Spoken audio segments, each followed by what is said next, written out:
Hello good morning students, how you. देखिए बेटा, class 7th में वीडियो नंबर हम 43rd करेंगे आज। चैप्टर नंबर हमने न्यू स्टार्ट किया है 6th। ठीक है, प्रीवियस वीडियो में हमने ट्राइंगल्स के बारे में इंट्रोडक्शन लिया, ट्राइंगल्स के टाइप्स देखे कितने प्रकार के होते हैं। आज हम पढ़ेंगे त्रिभुज की माध्यिकाएँ यानी मीडियंस ऑफ ट्राइंगल। त्रिभुज की माध्यिकाएँ क्या होती हैं, या फिर अगर हम इसकी परिभाषा देखें तो परिभाषा क्या होती है। माध्यिका त्रिभुज के एक शीर्ष को उसकी सम्मुख भुजा के मध्य बिंदु से मिलाती हैं।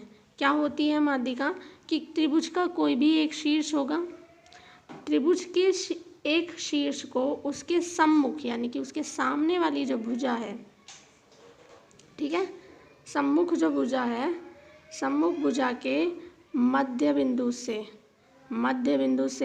मिलाती हैं। ठीक है, सम्मुख भुजा है इनके, और इन सम्मुख भुजा का जो बीच वाला बिल्कुल बीच मिडिल पार्ट जो होगा, मध्य बिंदु होगा, उससे मिलाती हैं। ठीक है, तो ये होती है माध्यिका। इसमें माध्यिका की परिभाषा आप यही लिखेंगे कि त्रिभुज के एक शीर्ष को उसकी सम्मुख भुजा के मध्य बिंदु से मिलाने वाली रेखा माध्यिका कहलाती है। ठीक है, अब एक कंफ्यूजिंग चीज़ ये होती है कि माध्यिका और त्रिभुज के शीर्ष लंब, इन दोनों में क्या अंतर है। ठीक है, तो देखिए इन दोनों के अंतर को हम समझते हैं।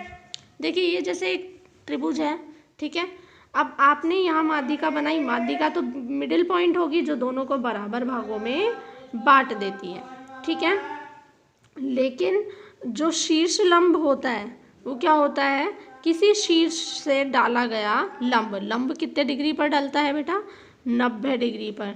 ठीक है, तो किसी शीर्ष से डाला गया लंब क्या होता है, शीर्ष लंब कहलाता है।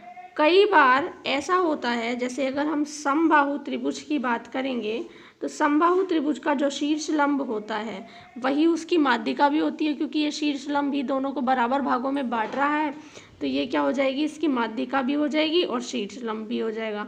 अदरवाइज दोनों में डिफरेंस यही है कि जो शीर्ष लंब होता है वो 90 डिग्री पर गिरता है और जो माध्यिका होती है वो मध्य बिंदु पर काटती है। ठीक है, तो यहाँ पर शीर्ष लंब के बारे में आप क्या लिखेंगे, शीर्ष लंब का एक अंत्य बिंदु त्रिभुज के एक शीर्ष पर होता है और दूसरा अंत सम्मुख भुजा बनाने वाली रेखा पर होता है।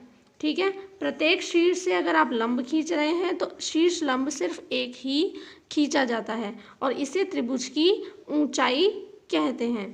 ठीक है, तो अब देखिए एक त्रिभुज में कितने शीर्ष लंब हो सकते हैं। देखिए एक त्रिभुज में शीर्ष कितने होते हैं, 3, तो शीर्ष लंब कितने होंगे, 3।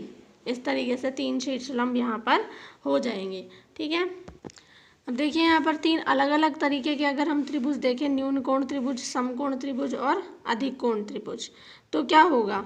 देखिए शीर्ष लंब यहाँ पर ए से जब आप शीर्ष लंब गिरेंगे तो ये तो पहले ही 90 डिग्री पर है, तो इसका शीर्ष लंब और भुजा जो है वो एक ही हो जाएगी। ठीक है, यही शीर्ष लंब होगा और यही भुजा होगी।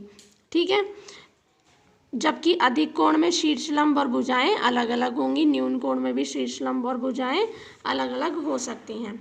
ठीक है, अब आप क्या करेंगे, आप समबाहु त्रिभुज बनाएं, समद्विबाहु त्रिभुज बनाएं और विषम बाहु त्रिभुज को बनाएं और उन तीनों को बनाकर इनके शीर्ष लंब बनाएं और माध्यिका बनाएं। तीनों डायग्राम्स अलग अलग आप बनाइए और तीनों डायग्राम के अंदर उनके शीर्ष लंब और उनकी माध्यिकाओं को ड्रॉ करें।